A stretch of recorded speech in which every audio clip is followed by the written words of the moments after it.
పరిశుద్ధ నామమునకు మహిమ కలుగునుగాక.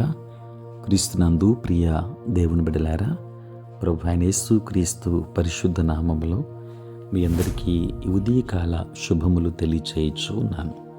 ఈ దినమంతయు మీకు మీ కుటుంబానికి దీవెనకరముగాను ఆశీర్వాదకరముగాను దేవుడు అనుగ్రహించాలని మీ కొరకై ప్రార్థిస్తూ ఉన్నాను. నేటి దినము కొరకు ఏర్పాటు చేయబడిన దేవుని వాక్యము యోహాను సువార్త 10వ అధ్యాయం 11వ వచనం. నేను గొర్రెలకు మంచి కాపరిని, మంచి కాపరి గొర్రెల కొరకు తన ప్రాణము పెట్టును. ప్రియులారా, నేటి దినము కొరకు ఏర్పాటు చేయబడిన ధ్యానాంశము త్యాగముతో కూడిన పరిచర్య. ప్రియులారా, త్యాగము మరియు సేవ రెండును యేసుతో ముడిపడి ఉన్నాయి. ఆయన ఒకటి వదిలి మరి ఒకటి దాని కూర్చి ఆలోచించలేదు. ప్రియులారా, మనకు ధైర్యం ఉన్నదా? క్రైస్తవ సేవ బలవంత పెట్టబడిన వెట్టి పని కాదు, కానీ అది స్నేహముతోనూ త్యాగముతోనూ కూడిన సేవ. తన స్నేహితుల కొరకు తన ప్రాణము పెట్టువానికంటే ఎక్కువైన ప్రేమ గలవాడెవడునూ లేడు అని యోహాను సువార్త 15వ అధ్యాయం 13వ వచనములో యేసు ప్రభు వారు చెప్పారు. ప్రియులారా, వెల చెల్లింపబడని సేవ దేనిని సాధించలేదు. దేవుని సంతోషపెట్టి ప్రజలకు ఆశీర్వాదకరముగా ఉండే సేవ చేయాలంటే కనీసం 3 విషయాలను మనం త్యాగం చేయాలి. మొదటిది ప్రతిష్ట. ప్రియులారా, ఆయన దేవుని స్వరూపము కలిగిన వాడయుండి దేవునితో సమానముగా ఉండుట విడిచిపెట్టకూడని భాగ్యమని ఎంచుకొనలేదు, కానీ మనుష్యుల పోలికగా పుట్టి దాసుని స్వరూపమును ధరించుకొనెను అని ఫిలిప్పీ 2వ అధ్యాయం 6-7 వచనాలలో మనం చూస్తాం. ప్రియులారా, మన ప్రతిష్ట మరియు మన స్థితిని మనము వదిలేంత వరకు ప్రజలకు సేవ చేయలేం. వారితో సరి సమానముగా గుర్తించుకొనుటకును వారిలో ఒకరిగా కలియుటకును పాపము లేని రక్షకుడు పాపుల స్నేహితుడాయను. ప్రతి క్రైస్తవుడు ఈ మారు పేరుతో పిలువబడాలి. ప్రియులారా, వీధుల్లో సువార్త పత్రికలు పంచడం కన్నా వేదిక నుండి ప్రసంగించుట గొప్ప కాదు. పుస్తకాలు వ్రాయట, వీధి వీధికి వెళ్ళి సువార్త పుస్తకాలు అమ్మడము కన్నా ఎక్కువ కాదు.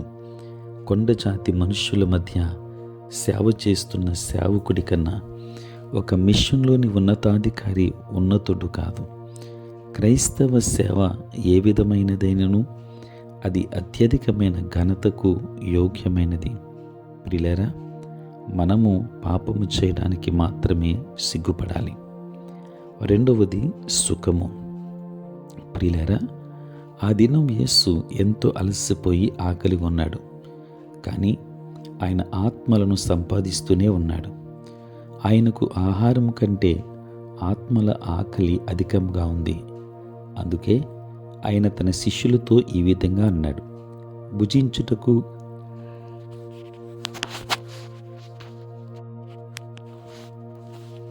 మీకు తెలియని ఆహారము నా యొద్ద ఉన్నది.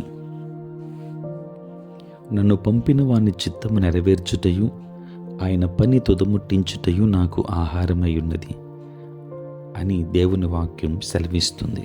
ప్రియులారా, ప్రవక్త అయిన ఆమోసు సోమరులైన సియోను వాసులను ఈ విధంగా హెచ్చరించాడు: వారు దంతపు మంచముల మీద పరుండుచు పాన్పుల మీద తమ్ము చాపుకొనుచు మందలో శ్రేష్టమైన గొర్రె పిల్లలను సాలలోని క్రొవ్విన దూడలను వధించి భోజనము చేయుదురు. స్వరమండలములతో కలిసి పిచ్చి పాటలు పాడుచు దావీదు వలనే వాయించు వాద్యములను కల్పించుకుందురు. పాత్రలలో ద్రాక్షరసము పోసి పానము చేయుచు పరిమళ తైలము పూసుకొనుచుందురు. గాని యోసేపు సంతతి వారికి కలిగిన ఉపద్రవమును గురించి చింతపడరు. యోసేపు బానిసత్వమునకు దాస్యమునకు గుర్తు. దేవుని ప్రసన్నత, ప్రేమతో ఈ ప్రజల విషయమై బలవంతము చేయబడి మనము మన సుఖభోగముల నుండి బయటకు వచ్చి ఇట్టి ప్రజలను రక్షించడానికి మనము పూనుకొనవలెను. మూడవది మన ఆస్తులు. ప్రియులారా, యేసు ధనవంతుడై ఉండియు మనలను ధనవంతులుగా చేయగోరి ఆయన దరిద్రుడాయను. ఆ విధంగానే మనము బీదవారు సువార్త వినున్నట్లు మన సంచులను తెరచి మన ధనమును వెదజల్లాలి. యేసు బీద విధవరాలి కానుకను మరియు మరియ యొక్క తైలాన్ని ఎంతగానో మెచ్చుకున్నాడు. ఎందుకంటే ఆ రెండును త్యాగంతో కూడినవి.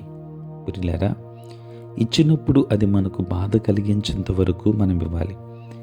ఆండ్రూ ముర్రే అని ఆయన ఏమన్నారంటే, ఒకరు ఎంత ఇచ్చారని మనం అడుగుతాం, కానీ ఒకరు ఎంత దాచుకున్నారని క్రీస్తు అడుగుతాడు. కనుక దేవుడు మనకు అప్పగించిన ఈ పరిచర్యను, బాధ్యతను మనము నెరవేర్చాలి అనంటే త్యాగముతో కూడినదై మన పరిచర్య ఉండాలి. అటు పరిచర్య కొరకై ప్రభు మనందరినీ కూడా సంసిద్ధులను చేయనుగాక. ఆమేన్. ప్రార్థన. పరిశుద్ధుడైన తండ్రి, నీ స్తోత్రాలు. రాత్రంతయు కాపాడారు నాయన. ఉదయం లేచి మిమ్మల్ని స్తుతించే భాగ్యం ఇచ్చినందుకు స్తోత్రాలు. ఈ దినమంతా కూడా మీ సన్నిధి మాతో ఉంచండి. మీ ప్రసన్నత మాకు దయచేయండి. మాకున్న ప్రతి బలహీనత నుండి విడుదల దయచేయండి. నూతన ఆశీర్వాదాలు మెండుగా దయచేయండి. పుట్టినరోజు, పెళ్లి రోజు జరుపుకొనుచున్న బిడ్డలను దీవించి ఆశీర్వదించండి. తండ్రి, కుటుంబం కావలసిన ప్రతి అవసరత అక్కర మీరు తీర్చండి. నాయన, చదువుకున్న బిడ్డలకు మీరు తోడై ఉండి కావలసిన జ్ఞానమును అనుగ్రహించండి. దిన దీవెనలతో నింపమని యేసు నామములో ప్రార్థించి వేడుకొనుచున్నాము తండ్రి. ఆమేన్. తండ్రి, కుమార, పరిశుద్ధాత్మ త్రియేక దేవుని దీవెన సదా మీకును మీ కుటుంబానికి తోడై ఉండును గాక.